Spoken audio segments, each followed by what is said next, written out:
жұмыс істеп жатқан тобымыз көп балалы отбасылар. Енді әрқайсысында 5, 6, 7 баладан бар деген сияқты. Содан біздің жобамыз негізі сана трансформациясына негізделген. Мына көп балалармен жұмыс істей бастаған кезде мен жалпы бар ғой, монологты жек көремін. Сол үшін диалог болсын, мен анда-санда бір сұрақ қояйын, сіздер жауап беріңіздер деген сияқты. Содан көп балалармен жұмыс істей бастаған кезде біздің Қазақстандағы көп балалы отбасылардың бір ерекшелігі мынандай екен. Әркім күтеді екен. Әкімшілік бірдеңе істеп беру керек, туысқаның бірдеңе істеп беру керек, тағы да бір достары бір қаражат беру керек. Әйтеуір біреу бірдеңеге көмектеспесе, өздігінен бір әрекеттеніп, өздігінен бір ықыластанып ештеңе жасамайды деген күтеді екен. Содан бұнымен жұмыс істей бастаған кезде біз мына затты түсіндік. Сана өзгермей, адам баласының әрекеті де өзгермейді. Мысал ретінде бір нәтижеге біз амалдың арқасында қол жеткіземіз ғой. Енді сол амалға адам баласы өзінің санасының деңгейіне байланысты амал жасайды. Бірақ жаңа нәтижеге қол жеткізу үшін біз ескі амалмен соған жете аламыз ба? Әрине, жаңаша амал керек. Енді жаңа амал жасау үшін сана жаңару керек. Енді ары-бері ойландық, қаздық, көрдік, содан өзіміздің аталарымыздан қалған технологиялардан артық еш нәрсе таппадық. Біздің Абай, Шәкәрім, Мәшһүр Жүсіп, одан ары Нұртуған жырау, Бекет, Қашаған жырау, Бұхар жырау деген сияқты шайырларымыздан қалған зор, керемет технологиялар бар.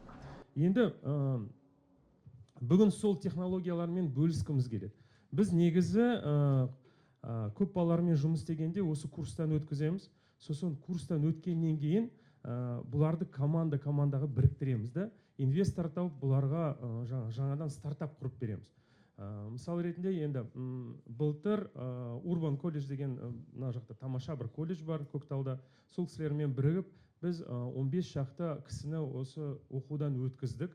Қазір сол бағдарламаның аясында, кешіріңіз, мен сіз жылжымай ақ қойыңыз, жайым, әйтпесе қызық болмайды. Содан қазір 2 стартап басталды. Біреуі жиһаз жасау, екіншісі мына полуфабрикат. Енді бұл жерде қызық жері мынандай, адам баласының бірігуі қиын ғой. Сол басты мақсат біріктіру. Енді қалай біріктіреміз дегенде, қазір сізге шамалы бір пайдалы бір ілімнен берсек деп отырмыз. Шағын ғана мастер-класс. Мынау бақыт туралы баяндама. Біріккен ұлттар ұйымы жылда жасайды. Жылда сол соңғы 10 жыл ма, 7 жыл ма бұл топты Финляндия бастап береді. Енді Дания, Исландия, жаңа біздің Қазақстанымыз былтыр 44-ші орында еді, биыл Аллаға шүкір 43-ші орынға көтерілдік. Содан бұның басты осы 6 фактор бойынша бұлар бағалайды, соның ішінде әлеуметтік қолдау деген бар. Неғұрлым бір мемлекеттің азаматы әлеуметтік жағынан мемлекет тарапынан бір қолдау тапса, соғұрлым бұл бақытты болып есептеледі дейді.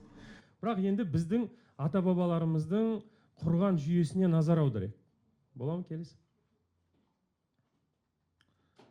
Біздің стартаптарды түсіну үшін мына жүйені түсіну керек. Енді байырғы қазақ қоғамының ерекшелігі қандай? Мына бізде әлемде 9-ші орындамыз, иә? Бірақ сол жерде бір түрме болмаған. Сосын тұрақты әскер болмаған. Осындай анау Омбы болсын, асты Шымкент, мына жағы Маңғыстау, Жетісу, Шығыс, Ақжайық, Орал, барлық жерде сана бір, дәстүр бір, тіл бір. Бізде диалект жоқ, мысал ретінде қазақта, иә? Бәріміз бір мәдениеттің аясындамыз. Сол жерде осындай бір қызық 2 фактор. Және 3-ші фактор бұл тұрғындарды әлеуметтік қолдау деңгейінің өте жоғарылығы болды. Енді сіздерде жаман айтпай жақсы жоқ деп адам шығыны болған шығар, әр семьяда болады ғой, аталарымыз бар, әжелеріміз қайтыс болған. Сол кезде сол мысалы бір мүше отбасында бір адам қайтыс болады, сол отбасы не істейді? Сіздерден сұрайыншы мен. Жаназа шығарады жалпы. Тағы да не істейді? Қолдауға зәру болады, дұрыс айтасыз. Бірақ көбінесе мына ер кісілерді, енді атап айтқанда ер кісілер келген кісілерді күтіп тұрады. Бір аймақтарда болады, қолына таяқ ұстатады, бірінде белбеуіне бір мата байлайды деген сияқты, біреулер жай тұрады. Әйелдер іште жоқтау айтып отырады. Енді қызық жері. Жан-жақтан жинаған туған туыс, неше түрлі адамдар, әріптестерді кім күтеді? Соның олардың жататын жері, тамағы, жүретін көлігі кімнің мойнында? Көрші, олаң, жаңағы ағайын осы жерде, сол жерде маңайда халықтың қолында. Сосын ол үшін ақша ала ма? Ақша алмайды ғой, тегін, иә. Сосын енді көршіміздің бір әкесі қайтыс болса да дәтің шыдамайды ғой, енді отырса. Сөйтіп барып өзің көмектесесің. Сол сияқты біздің қазақта да тура сондай. Енді осыны келесі слайд бола ма екен? Мынау Ыбырай Алтынсарин записки Оренбургского отдела императорского географического сообщества кезінде осы очерк обычаев при похоронах и поминках у киргизов Оренбургского ведомства. Осы жерлеу, сосын үйлену дәстүрлерін жазған ғой. Сол жерде мынандай қызық жазба бар. Орысшасын оқып берейін. Между тем начинают съезжаться близкие родственники, живущие вдалеке, друзья и знакомые покойного. Для совершения бывшей его кибитки моления, смотря по богатству и сочувствию к умершему, приезжающие приводят с собой на издержки по похоронам 2, 3, 7 и 10 лошадей или верблюдов, называемых в этом случае аза. Бүгінгі күні біз батаға жинаймыз. Это мат пособие по утере кормильца, да? Можно так назвать. Енді бұл ақшаны, мына қарайған малды біреу мәжбүрлей ма беруге? Өздігінен жасалатын дүние. Бұл енді адамгершілікке сай, өзінің иманына сай, өзінің пейілдің кеңдігіне сай болатын зат. Және бұл қызық жері бар ғой, бізде бұл халықтың деңгейінде болған зат. Бұл бізге аспаннан салбырап түскен жоқ. Бұл кезінде ойшылдардың енгізген технологиясы. Былайша айтқанда, бұған егер жұмыс істемесең, өздігінен адамгершілігің өсіп кетпейді. Бұған да сондай бір білім керек. Ары қарай бола ма? Енді бұның мынандай, сіздер қазір байқасаңыздар, біздің қазақта мынандай бір пейіл деген зат бар. Сосын осы көп қабатты үйлерде әсіресе көрші қолаңмен араласасыздар ма? Кім араласпайды? Сіздер араласпайсыздар тағы? Ал? Бір мысал ретінде бір қабатта тұратын адамдар бір-бірін білмейді көбінесе, бар ғой. Араласпайды, кейбіреулері амандаспайды да. Сондай ғой, бара-бара мына Алматыға барсаңыз қызық жері. Бұрындары үйге шақыратын еді, қазір кафеде күтеді. Біздің шалдар айтатын еді, үйге келген қонақ 10 береке алып келеді дейді. Соның біреуісін пайдаланады, 9-ын қалдырып кетеді дейді. Қазір бұндай дәстүрлер кетіп баратыр. Неге? Адам баласының пейілі тарылған, басы бірікпейді. Кейбір кезде бір отбасының аясында әке мен баласы бірге алмайды, мысалы, шешесі мен қызы бірге алмайды, осындай жағдайлар бар. Өте қазіргі бағана бір кісі айтып отыр, ажырасу деңгейі 50%-ға дейін жеткен. Көбінесе жас келген енесімен сыйыспайды, мысалы. Соның бәрін астарының астында рухани дерт деген зат бар. Бұны енді бізде көбінесе мына Шәкәрімнің ар ілімі деген ілім бар. Біз осыны қолданамыз. Сол кісі айтады, ойласаң барша адамзат туған бауыр бірін-бірін шұқылап қылды жауыр дейді. Адамның бәрі бір болмайды аласы, оларды бұзатын нәпсінің таласы дейді. Мына адам баласының ішінде эго деген зат, нәпсі деген бар. Бұл қалай айтсақ екен? Бұл да бір зерттеуге тұрарлық бір технология, бұны бір зерттеу керек. Өздігінен адам өзгермейді. Содан енді мен сіздерге айтайын, сұрақ қойын. Рухани дерттің қандай түрлерін білесіздер? Іштарлық, мақтаншақтық, тағы да қызғаныш, өсек құмарлық. Енді келесі бола ма? Біздің ойшылдар осындай 6 түрлі дертті белгілейді. Мұна кез келген ұжымда, кез келген сыныпта, кез келген бизнес компанияда адам балаларының, әріптестердің, партнерлардың, сол жердегі ұжымның бірігемауының себебінде осы 6 дерт жатыр. Бұны ешкім айтпайды, бірақ негізінде бұл сондай. Көре алмастық, қызғаныш, кек тұту, сараңдық, тойымсыздық, менмендік деген 6 түрлі дерт. Бұл не үшін ондай болады дегенде, мысал ретінде, бұл махаббатқа байланысты. Біздің қазақ махаббатты екіге бөледі. Біреуі мына елге деген махаббат, рухани махаббат дейді, екіншісі мына дүнияуи махаббат. Және дүниеге деген махаббат кесіресі мынаны бола ма екен? Мысал ретінде мынау менің махаббатым дейікші. Бұл қыз болуы мүмкін, мәшине болуы мүмкін, мансап болуы мүмкін, әртүрлі зат болуы мүмкін. Бірақ мынаны біреу тартып алса күшпен, менің ішімде не пайда болады? Кек пайда болады. Мына өзі біреуді таңдаса, іште не болады? Қызғаныш пайда болады. Келіп бір апам мынаны сұраса, мен бергім келмейді, сонда не болады? сараңдық болады. Ең бастысы бар осындай сияқты мынандай тағы да екеу болса екен, үшеу болса екен, төртеу болса екен, тойымсыздық болады. Және ең бастысы мынаған тек қана мен лайықпын деген ондай сезім бар. Бұл менмендік.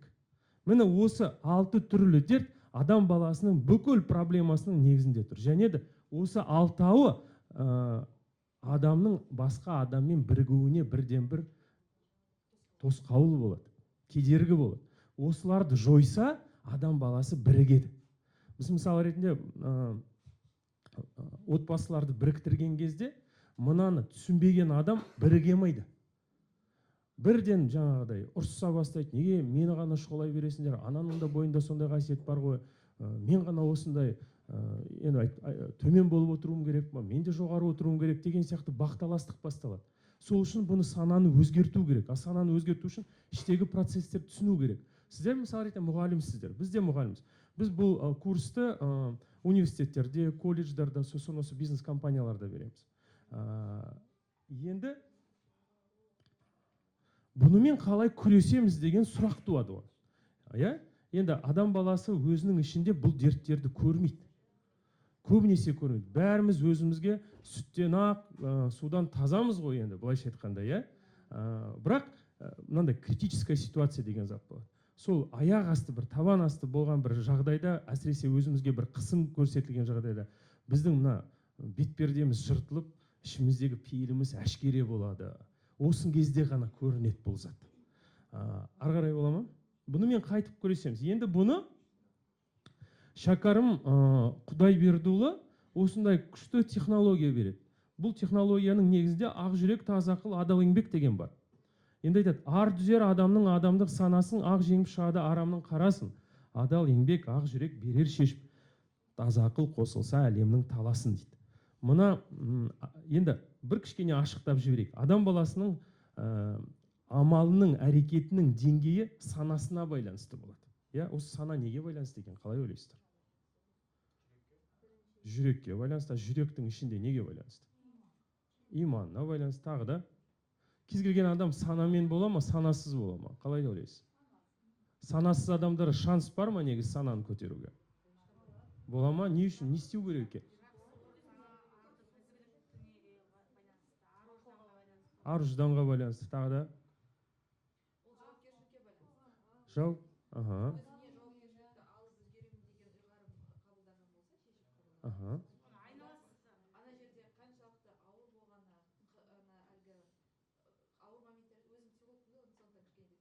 Я, айта беріңіз. Қаншалықты ауыр болғанына қарамастан, ол сол ауырлықты жеңуге дайын болған шешім болса, онда ар жағындағы мынау ақ жүрек пен таза ақыл шығады. Ол өйткені бар нәрсе. Ол сырттан біз алып келмейміз. Ол мысалы оқудан бір ілімнен шықпайды. Біз ішіміздегі бар нәрсені оятамыз сол кезде. Жақсы. Тағы да бір пікір бар ма?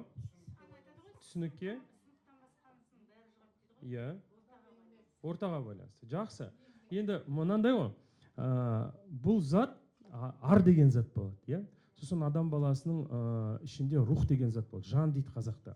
Мына сана деген зат осы рухани деңгейге байланысты болады. Біреуінің мысалы ретінде рухани деңгейі өте жоғары болғандықтан, бұның санасы да жоғары болады. Мысалы Төле би атамыз сияқты, Бұқар жырау деген сияқты, иә? Біреуінің біздің қазақта мынандай мақал бар: "Я Аллай, бала берсең саналыдан бер, санасы болмаса шетінен ала бер" дейді. Санасыз баланы бала ретінде есептемеген екен. Иә? Енді ондай баладан не пайда? Содан бұл сана деген зат арға байланысты. Аталы сөзге арсыз ғана таласады дейді қазақта. Сол сияқты бұл ары бар адамда, ар деген бұл иманға келеді, ішкі жан дүниенің тазалығына келеді, жүректің тазалығына. Бұл осы екі зат қосылғанда ғана мына үш затқа қол жеткізе алады адам. Санасыз адам мынаған ілікпейді. Енді ақ жүрек деген не?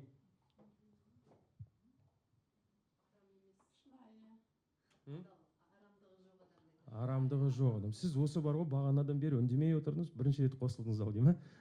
Күшті, керемет. Тағы да ақ жүрек деген не? Таза ниет. Тағы да Адамдарға үнемі жақсылық тілеп отыруы. Жақсы. Тағы да Өзінің ойын тазалығын ұстайтын адам. Ақ жүрек деген қысқаша айтқанда алты дерті жоқ адам. Иә? Қысқа айтқанда. бұның тәкаппарлығы жоқ, бұл мейірімді, бұл кеңпейіл, бұл мына біздің қазақта айтады ғой, жақсы адамда кек болмайды, кек бар жерде тек болмайды дейді. Сол сияқты заттардан ада адам. Енді бұл ориентир. Бұл ориентирді біздің әсіресе аталарымыз, әжелеріміз жақсы білген. Адамның жалпы қазақтың дүниетанымында адамның, жақсы адамның қандай болу керектігі жайында осы көп фольклорда бізде айтылып кеткен ғой. Мысалы таспен атқанда аспен ат деген сияқты осындай принциптер. Енді мынау біз ұмтылатын зат, мақсатымыз, ақ жүрек. Енді таза ақыл деген не?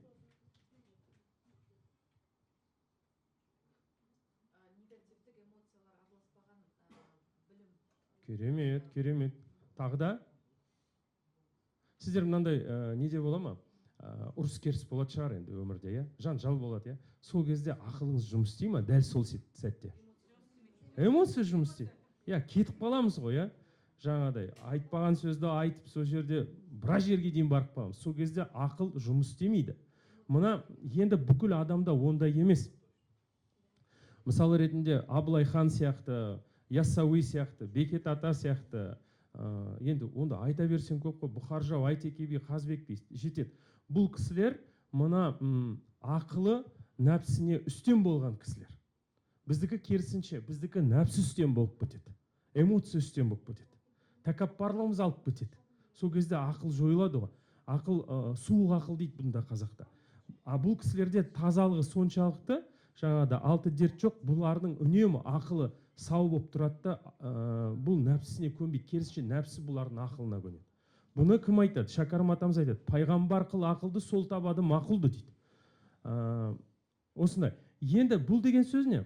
Оны түсіндіру үшін мен өзім нағашымның қолында тәрбиеленгенмін. Сосын бір күні бұл кісі маған айтады. Айдын дейді, өзің сияқты ешқашан мынандай шика адамдарға теңеспе, рухани кәмілдікке жетпеген адамдарға теңеспе дейді. Теңесу деп неден сұрасам, ана бір Марат дубайский шоколад жеп еді, мен де жеуім керекпін. Аналар шетелге барды, мен де баруым керекпін. Мына тойды жасамасам ел не дейді? Біздің байқасаңыз, ориентир мына неге, қоғамға ел не дейді? Елдің көзінше бір жақсы көріну. Сол үшін ондай адамдарға теңеспейді. Сонымен сұрадым, кімге теңесу керек екен дедім. Онда дейді, мына кәмілдікке жеткен адамдарға теңес. Бұл Шәкәрім, Машһүр Жүсіп, Төле би, Айтеке би, Қазыбек би, ар жағы толып кете береді. Қашаған жырау сияқты. Сонда бұл кісі бір керемет лайфхак айтты. Бір шешім қабылдау керек, бірақ қандай шешім қабылдау керек екенін білмесең, бірден фольклордан ізде деді. Бұл тұрғысынан не айтылған сөз? Не айтты бұлар? Соған байланысты бір тамаша шешім шығады дейді. Енді бір мысал, Лев Николаевич Толстой мынандай сөз айтады, орысша айтып берейін. Все осуждают брак по расчету, а я вам говорю, что нужно жениться только лишь как по расчету. С расчетом того, как ваша будущая супруга или супруг будет вам жить, помогать жить духовной жизнью. И вот с таким расчетом надо, говорит, жениться. Біздің қазақ, мысалы, тектілігіне қарайды. Сосын, мысалы, тамаша, қандай қыз таңдау керектігін білмесең, қандай жігітке тұрмысқа шығу керектігін білмесең, ана зат есіңе түскенде бірден ориентир пайда болады. Міне осы технологияны таза ақыл деп айтады. Енді адал еңбек дегенге келейік. Адал еңбек деген не? Кісі ақысына ортақтаспамау. Жақсы. Жақсы, тағы да.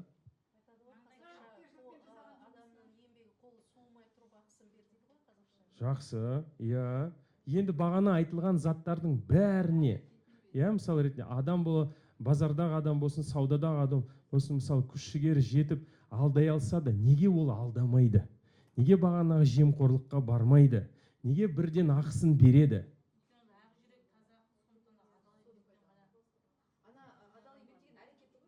Аха.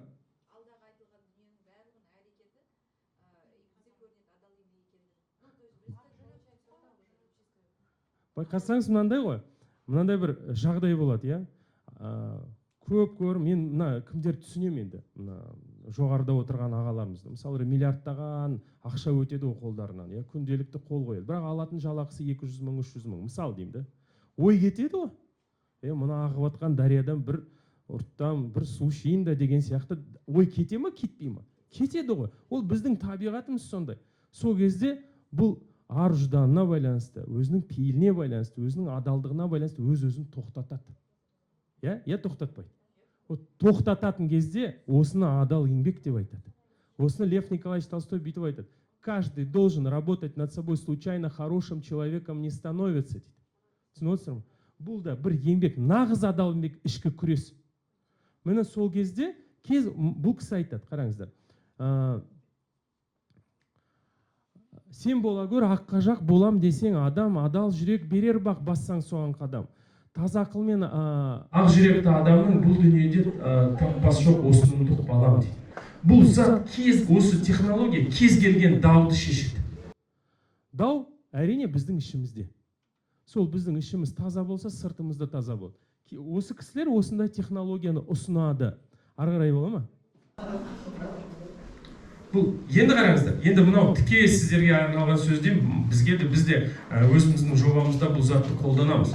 Бұл Шәкәрім атамыз бүйтіп айтады. Оларға дейді жас ұрпаққа, бәріміз енді баламыз бар, мұғалімбіз, шетімізден жаңа колледж, университетте сабақ береміз деген сияқты, иә. Соны айтады. Оларға жас ұрпаққа еңбек өнерін үйрету керек дейді, қараңыздар.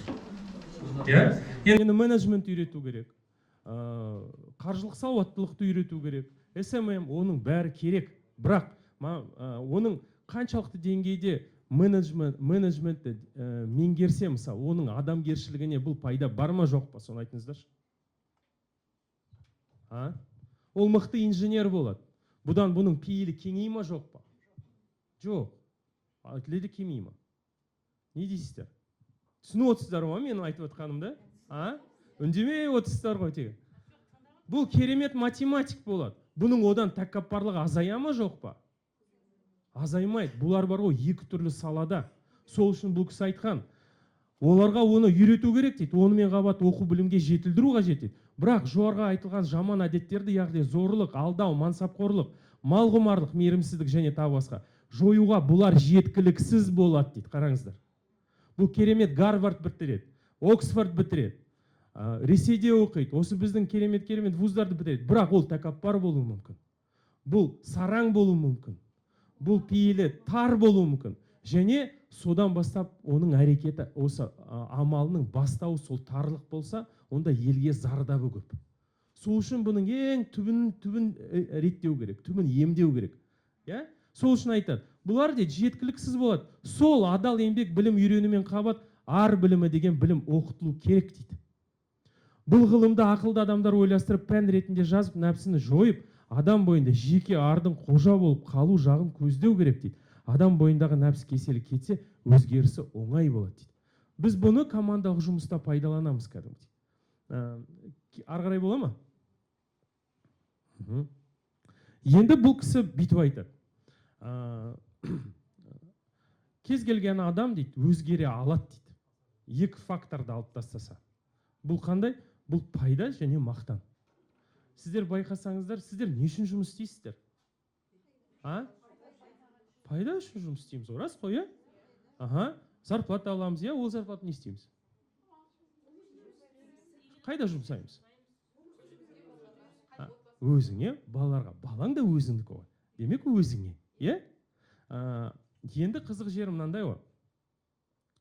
Сіздер, қалай айтсам екен, бұл кісі айтады, қараңыздар. Сайтанмен ойнас жүрегі, пайдамен мақтан тілегі, арамға батса білегі жақсыға қайтып қосылады дейді. Біз мына компанияларға бұл затты түсіндіру үшін бизнес әлемінен мысалдар келтіреміз. Және кез келген мықты Gillette болсын, Toyota болсын, басқа да компаниялар бұлар үлкен жетістіктерге не үшін жетті? Мұна екі затты алып тастаған үшін ғана жетті. Былайша айтқанда, мына қазақта мынандай сөз бар. Қарағұс дейді, тапқан етін бауырына басып жейді дейді. Ақсұңқар тапқан етін айналасына шашып жейді дейді. Болмаса айтады, ел үшін туады, ел үшін өледі дейді. Мысалы, Қонаев атамыз Қазақстанда 44 қала салған адам, қазаққа талай жақсы зат жасаған адам.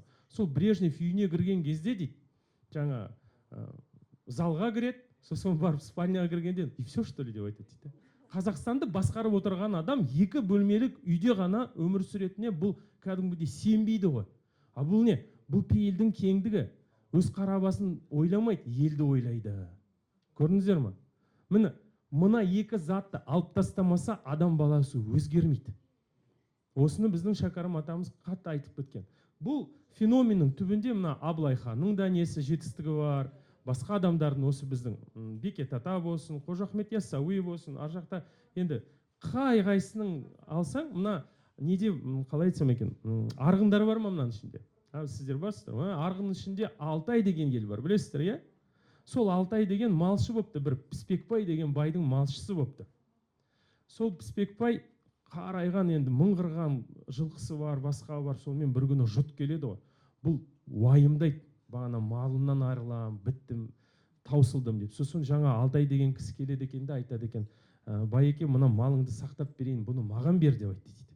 Ол кезде нотариус жоқ, расписка жоқ, малыңды бересің, кетесің. Сонымен ана кісі бүкіл малын, анада қалай айтсам екен, басқа жол жоқ, бермеске болмайды. Әйтпесе мал қырылады ғой. Сонымен Піспекбай деген бай бүкіл малды Алтайға береді екен. Сөйтіп ана Алтай деген жарықтық малды айдап алып кетеді екен. Бір темір қазық алады да, сөйтіп жерге қадайды, таң сәріде тұрғанда анау егер қырау басса, ары қарай жүріп кете береді дейді. Сөйтіп жақсы жерлерге малды алып кеткен ғой. Енді ойлаңызшы, қарайған ресурс бар ғой, қарайған ресурс. Содан бір жыл өтеді, анау жоқ. Содан күнде уайымдайды, күннің күнінде бір күні анау көкжиекте бірдеңке көрінеді ғой. Сөйтсе жаңа Алтай бүкіл малын айдап алып келеді. Сөйтіп анау рыза болып алдап кетпегеніне қызын беріп, сөйтіп сол Алтай сол ру басы аталыпты. Қазір бір ел арғынның ішінде. Береке деген осы. Міне қаншалықты бұл адалдық, қаншалықты бұл ақпейілдік, иә? Алдап кетсе де болатын еді ғой. Малың қырылып қалды, сақтай алмай қалдым десе де болды. Бірақ осы адалдықтың арқасында осы зат пайда болды. Неге? Мына екі затты алып тастаған. Біздің қазақтың бүкіл мына затты айтып беріңіздерші, мына Оралдан, мысал ретінде қазақ хандығының кезінде Оралдан Жетісуға қарай адам жүреді ғой. 3000 шақырым. Қалай жүреді? Атпен жүреді, иә? Сонда не азық алады өзімен? Қандай азық алады? Қымыз алады, иә, қымызы екінші күні таусылып қалады, құрт алады, тағы да. Немен күн көреді? Анау 3000 шақырымды қалай азықсыз жүреді? Мына кісі біледі екен ау.